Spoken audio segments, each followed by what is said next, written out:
Reuben is just over a year old, so he didn't say very much. But his parents, Eleanor and Atsushi, were able to tell me his story. Reuben was seriously unwell from birth. At just 5 days old, he was vomiting and unable to feed. He had to be admitted to intensive care, obviously an incredibly worrying time for any family.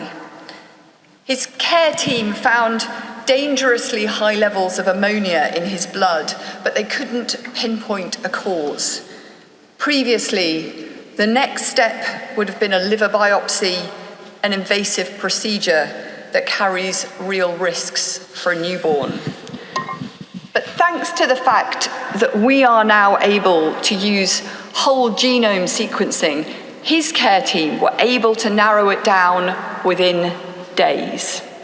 That meant they could give him the right treatment to save his life, and now, thanks to that treatment, he has been able to have a liver transplant, which means, all being well, he has many healthy years ahead of him. There are few better expressions of what the National Health Service means than the smile on Reuben's face. The moments that his parents have been able to share with him, and the promise that his life holds. Because in Reuben's story, we see the confluence of all those things we have already heard about today. The life-changing, and in some cases, world-changing innovation that Dame Elizabeth has seen within her incredible career. The deeply personal experiences Ellie shared, to which so many of us, myself included, would be able to add our own.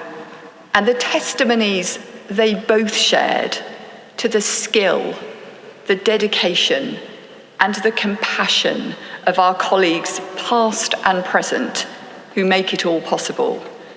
Testimonies I know will be brought to life by Martin and Michael shortly.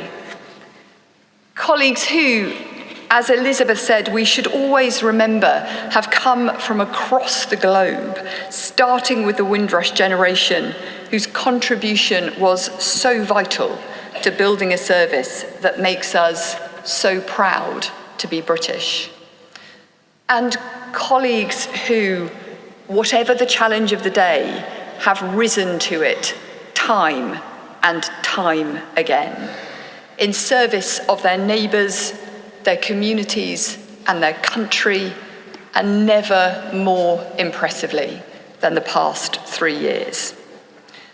All of this is represented here today, from the notable doctors and scientists buried in the Abbey grounds to the Islip Chapel behind me, dedicated to Florence Nightingale and the nursing profession, to the incredible photography we all saw as we walked in, highlighting the individual experiences our staff have of the health service and what it means to them to be part of it, to the thousands of NHS staff, carers and volunteers from every region of our country and from all kinds of roles who are gathered here today to be part of this service.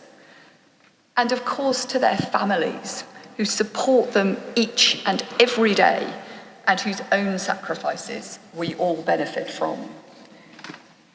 Whatever your faith, whatever your culture, whatever your background, the NHS is a common experience to so many, a cornerstone of our shared national identity. But although we gather in this sacred place, we don't do so to beatify or deify an institution. Neither should we, nor do we, seek to gloss over those instances, past and present, where that institution has fallen short of its ideals and of the promise it represents to individuals who need it, as well as those who work within and alongside it. Nor do we ignore the challenges we have faced and particularly those we face today. But it is in our continuous and collective pursuit of doing our very best for patients where giant strides have been made for the common good, pushing the boundaries of science and technology, improving the lives and the life chances of countless millions, creating smiles like those of Reuben and his family, and for countless families like them, even during times of pain and of fear. When he visited Park Hospital Davy Hume to launch the new service on this day in 1948, the Minister of Health, Nye Bevan, called it the most civilised step any country had ever taken. But the NHS has only lasted this long because of the millions of steps taken every single day since, by those who choose to drive forward the idea of the NHS and adapt it to meet the changing needs of each new generation, however small, however difficult those steps feel at the time.